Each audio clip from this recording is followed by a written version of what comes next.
All right, let's jump back into Westeros. We are breaking down the second episode of A Knight of the Seven Kingdoms, which is called Hard Salt Beef. And let me tell you, our hero is about to find out that a good reputation is a whole lot harder to find than a decent meal. So Dunk finally makes it to the big tourney at Ashford Meadow, right? But he immediately hits a massive roadblock. His whole dream of competing, of making a name for himself, it's all about to fall apart before he even gets a chance to joust. And here's the problem. It's so simple, but it feels impossible to solve. You see, his master, Sir Arlen of Pennytree, is dead. And with him went the only proof that Dunk was ever actually knighted. In this world, everything is about your family name and your reputation. And poor Dunk, well, he has neither. He's just some tall guy with a sword, and believe me, that is not going to be enough to get you into a royal tournament. So this really practical issue, how do I get in, it forces the show to ask a way bigger question. A question that honestly is at the heart of everything George R.R. Martin writes. What does it really mean to be a knight? And right away, we get this super cynical take on it. I mean, it's a perspective we all know and love, right? It's straight from the Hound. The whole idea is that true knights are a joke. Chivalry? It's just a pretty story you tell people right before they get run through with a sword. This right here, this is the central conflict of Martin's entire world, isn't it? On one hand, you have the ideal, the holy vows, being anointed with oils, this sacred duty to protect the weak. But then there's the reality that Martin is always showing us, the brutal truth that it's all about sharp steel and strong arms. And more often than not, the common folk needed protection from the knights, not by them. Okay, so to really get why Dunk is in such a tough spot, you gotta understand the pecking order of knights in Westeros. Think of it like a ladder. At the very top, you've got your landed knights, guys who own castles like Sir Davos. A step down, you have household knights. They're sworn to a big family like the Kingsguard. And then way, way down at the bottom, that's where you find the hedge knights.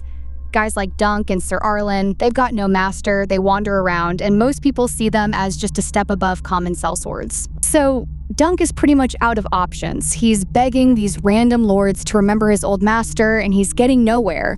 But then, everything changes. You hear the trumpets, you see the banners, the Targaryens have arrived, and man, what a crew this is. You've got Prince Baelor, the heir, who seems like a genuinely good guy. Then there's his younger brother, Maekar, who's just stern and impatient. And then you have Maekar's son, Aeryon, who is so cruel and arrogant, he could honestly give Joffrey a run for his money. This royal family, they represent both the biggest danger to Dunk and, maybe, just maybe, his only way out of this mess. Dunk has nothing to lose at this point, so he does something incredibly bold. He just walks right up to the royal party and speaks directly to the heir, Prince Baelor. He asks him, point blank, if he has any memory, any at all, of a simple hedge knight named Sir Arlen of Pennytree. And you won't believe it.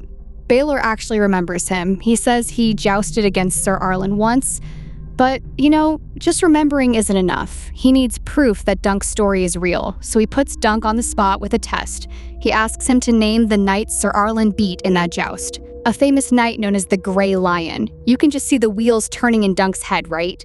He's digging through all those campfire stories Sir Arlen told him, and he pulls it out, Sir Daemon Lannister, and it's the right answer. With that one name, Prince Baelor himself, the heir to the Iron Throne, vouches for him. And just like that, Sir Dinksential is in. Okay, so this is a huge turning point. His knighthood is now validated by the highest authority you can get. Dunk's whole mission shifts right here. It's not just about honoring Sir Arlen anymore. It's about starting to build a legacy of his own, and he gets right to work on it too. First, he's got the prince's seal of approval.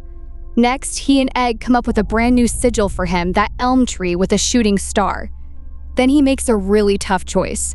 He sells his horse to get proper armor. You can see it happening step by step.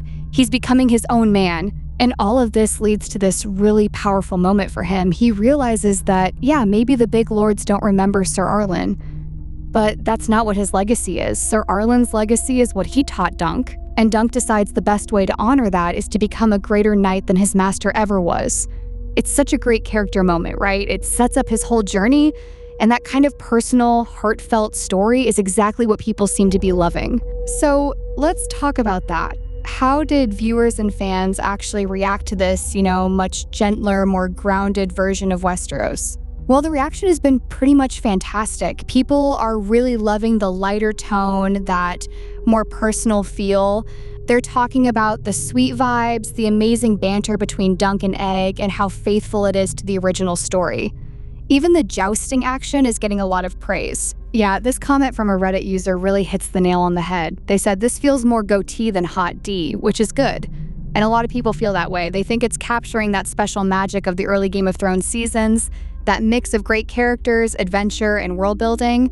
That's a huge win. But for all the talk about the characters and the plot and the tone, there was one specific scene that nobody saw coming. We're talking about a flashback. Literally, in the first few moments of the episode, that just blew up the internet. I mean, how do I put this? We got a full frontal shot of Sir Arlen's body, and the show used let's just say, a very memorable prosthetic. The internet absolutely lost its mind. One Reddit user called it a schlong of ice and fire, and honestly, that's perfect. It was this moment of just wild body humor that instantly became a meme.